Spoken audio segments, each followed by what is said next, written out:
नमस्कार, मैं बालकृष्ण और आप देख रहे हैं न्यूज फॉर हेडलाइंस। लोकसभा चुनाव संपन्न हो चुका है, रिजल्ट आ चुका है। मोदी एक बार फिर प्रधानमंत्री बन चुके हैं और बिहार में उनकी सरकार चल रही है नीतीश कुमार के साथ। बिहार में लोकसभा चुनाव में कई पार्टियां जो हैं भी इस चुनाव में अपनी किस्मत आजमाई, भले ही सफलता पूरी तरह से नहीं मिली। उसी तरह की एक पार्टी है आम जनता पार्टी राष्ट्रीय, और उसने भी 2 सीटों पर चुनाव लड़ी। लेकिन क्या रिजल्ट हुआ और क्या कुछ आगे विधानसभा चुनाव में क्या होगा, इसी से जुड़े हुए सवाल हम करेंगे। मेरे साथ है आम जनता पार्टी राष्ट्रीय के प्रदेश अध्यक्ष, और हम सीधे उनसे बात करेंगे कि आखिर इस चुनाव में क्या कुछ हुआ। सर, न्यूज फॉर हेडलाइंस में आपका स्वागत। बहुत बहुत धन्यवाद न्यूज़ फॉर हेडलाइंस में हमारा विचार जानने के लिए। सर, क्या लग रहा है लोकसभा चुनाव जो हुआ, इसके रिजल्ट से आप लोग संतुष्ट हैं? आप लोग ने पार्टी के तरफ से जो उम्मीदवार खड़े किए थे उसकी क्या स्थिति रही, और क्या लगता है कि विधानसभा चुनाव में इस परफॉर्मेंस के आधार पे आप ज्यादा सीट जीत सकते हैं? हाँ, ऐसी बात है कि लोकसभा चुनाव में तो पार्टी के द्वारा 2 कैंडिडेट खड़ा किया गया था, एक बांका से और दूसरा खगड़िया से। तो वांछित सफलता जो हम लोगों ने अनुमान किया था, उस अनुमान के अनुसार तो मत प्रतिशत नहीं मिल पाया। लेकिन हमारा प्रयास था, हम लोगों ने प्रयास किया दोनों जगह पर और कुछ मत प्राप्त हुआ। तो एक हमारा प्रयास था ये। इसके पूर्व में भी पार्टी के द्वारा चुनाव लड़ा गया था, परंतु विजय नहीं मिल सका। अच्छा, क्या लगता है जैसे जिस तरीके से आम आप लोग जो हैं पिछड़े समाज के लोग के लिए मुख्य रूप से राजनीति कर रहे हैं और चाहते हैं कि आप सत्ता में आए ताकि ज्यादा से ज्यादा पिछड़े लोगों का कल्याण हो सके, तो लगता है कि आप 2 सीटों पर लड़े, आपको जनता ने रिजेक्ट कर दिया, आपकी बातों से इत्तेफाक नहीं रखते, तभी आपको सफलता नहीं मिली?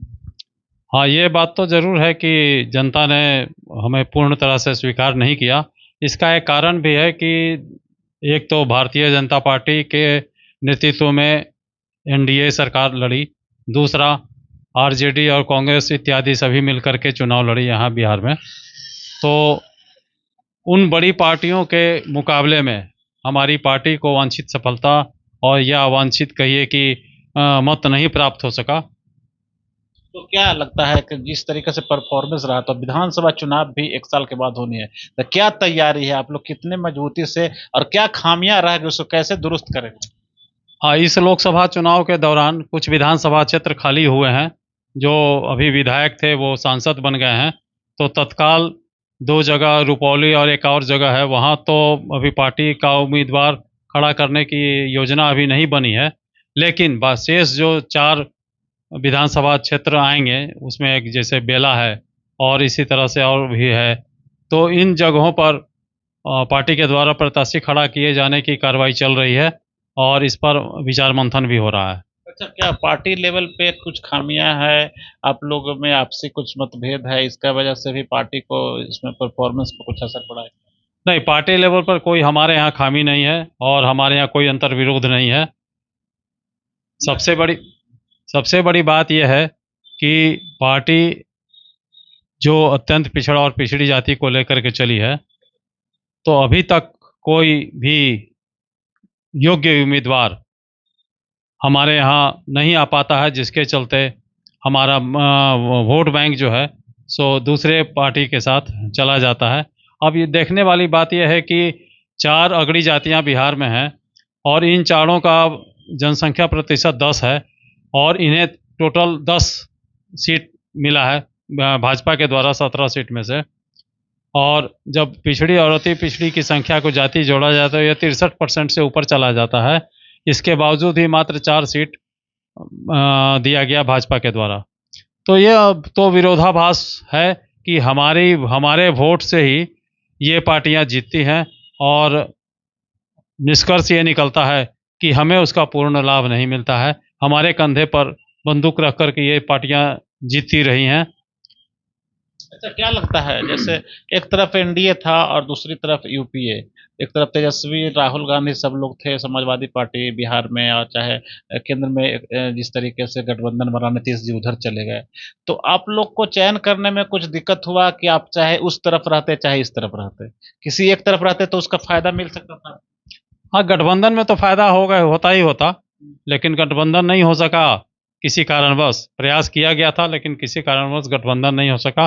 और आगामी विधानसभा चुनाव जो आएगा अगले वर्ष में, इसके लिए प्रयास किया जा रहा है कि किसी पार्टी से, या तो एनडीए और या यूपीए, किसी से अगर गठबंधन हो जाता है तो हमारे लिए कुछ सीट मिलना ज़्यादा उचित होगा। अगर नहीं हो पाता है गठबंधन, तो फिर अपने स्तर से जो भी चुनाव लड़ने के योग्य होंगे वो उनको खड़ा किया जाएगा। अच्छा, तो उपचुनाव जैसे रुपौली में होगा, तो इसमें क्या आप लोग किसी गठबंधन के तहत जुड़ के आप उम्मीदवार खड़ा करने का प्लानिंग कर रहे हैं, या फिर डायरेक्ट आप लोग आम जनता पार्टी राष्ट्रीय से करें?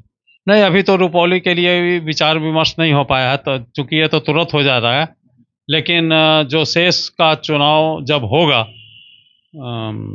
तो उस समय हम लोग यह प्रयास करेंगे, और जो 25 में जो चुनाव होगा उसमें हम लोग गठबंधन के लिए प्रयास करेंगे। अब प्रयास कहाँ तक सफल होता है ये तो उस समय की बात होगी। अगर गठबंधन होता है तो निश्चित रूप से हमें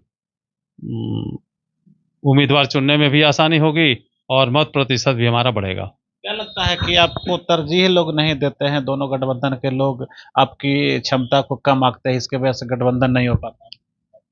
तरजीह देने की जहाँ तक बात है, अभी मैंने बताया ना कि 10% जो उच्च वर्ग के लोग हैं उन्हें 10 सीट मिल जाता है, और 63% की आबादी जिसकी है उसे मात्र 4 सीट मिलता है।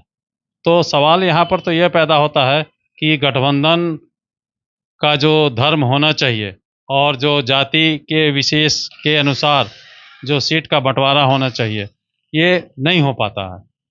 तो इसके लिए हम लोग प्रयास करेंगे। तो ये थे प्रदेश अध्यक्ष आम जनता पार्टी राष्ट्रीय के, और हम ये कह सकते हैं कि जिस तरीके से बीजेपी भी कल बहुत छोटी पार्टी थी और धीरे धीरे आज यहाँ तक पहुंची है, आम जनता पार्टी राष्ट्रीय भी अभी अपनी वजूद बनाने के लिए प्रयासरत है। और जिस तरीके से 2 सीटों पर लोकसभा चुनाव में उसने चुनाव लड़ा, और जो भी उसे जितना भी वोट मिला उसके आधार पे आगे भी वो अपनी किस्मत आजमाएगी। और रुपौली पे खड़ा हो या उम्मीदवार ना हो, लेकिन आगे जो भी उपचुनाव होने हैं उसमें ये लोग कमर कसने को तैयार हैं, और एक रणनीति के तहत चुनाव में सफलता पाने के लिए लोग अपने उम्मीदवार खड़े करेंगे। तो हम फिर किसी और शख्सियत से बात करेंगे और राजनीतिक गतिविधि पर चर्चा करेंगे कि बिहार में क्या है हाल है, क्या माहौल है। तो तब तक हमें दीजिए याद, और अगर मेरे चैनल को सब्सक्राइब नहीं किए हैं तो सब्सक्राइब जरूर करिए। नमस्कार। अगर आपको ये खबर अच्छी लगी तो चैनल को सब्सक्राइब करना नहीं भूलें और बेल आइकन जरूर दबाएं।